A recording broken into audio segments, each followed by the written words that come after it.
नमस्कार। दीनदयाल उपाध्याय गोरखपुर विश्वविद्यालय गोरखपुर में आचार्य रामचंद्र तिवारी जन्म शताब्दी वर्ष के अवसर पर 3 दिवसीय राष्ट्रीय संगोष्ठी का आयोजन किया गया। इसमें मुख्य अतिथि के रूप में श्री राज्यपाल माननीय शिव प्रताप शुक्ल हिमाचल प्रदेश उपस्थित रहे। वर्तमान समय में युवा हिंदी के प्रति बहुत ज्यादा रुचि नहीं लेते हैं, अंग्रेजी विषयों के प्रति ज्यादा भाग रहे हैं। तो भविष्य में युवाओं को क्या प्रेरणा देंगे कि हिंदी को? मुझे लगता है कि नई शिक्षा नीति जो आ रही है वह निश्चित रूप से युवाओं को हिंदी के तरफ आने के लिए प्रेरित करेगी।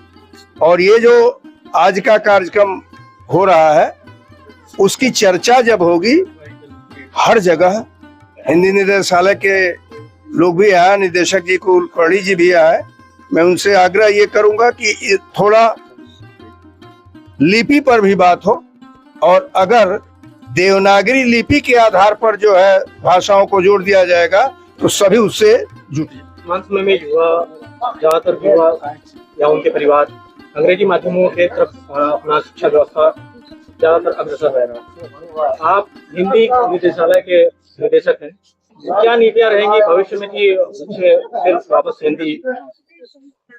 जी, केंद्रीय हिंदी निदेशालय हो या केंद्र सरकार हो, आपने देखा होगा कि नई शिक्षा नीति जो लाई गई है जिसमें भारतीय शिक्षण की बात की, भारतीय भाषाओं में शिक्षा देने की बात को बल दिया जा रहा है। अब तक जो उपाधियां हमको अंग्रेजी माध्यम में पढ़ लिख कर हमें पूर्ण करनी होती है, उदाहरणार्थ डॉक्टर MBBS की डिग्री हो, इंजीनियरिंग की डिग्री हो, उन सबको अब हिंदी माध्यम में शुरू करने का, प्रारंभ करने का एक प्रक्रिया पिछले 5-10 सालों से शुरू हुई है। हाल ही में आपने देखा होगा कि जयपुर में इंजीनियरिंग हिंदी में शुरू हुआ है और मेडिकल की शिक्षा हिंदी में शुरू हुई है।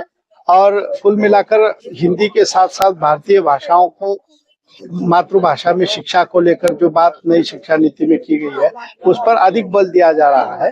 पिछले 10-15 वर्षों में आपको ये भी ध्यान में आ गया होगा कि वैश्विक स्तर पर हिंदी बोलने वालों की संख्या में बहुत बढ़ोतरी हुई है और आधिकारिक व्यक्ति जब हिंदी का प्रयोग करता है तो हिंदी को लेकर हमारे मन में, हमारे युवाओं के मन में जो एक हीनता का बोध था, वो हीनता का बोध पिछले 5-10 वर्षों में बहुत हद तक कम हुआ है।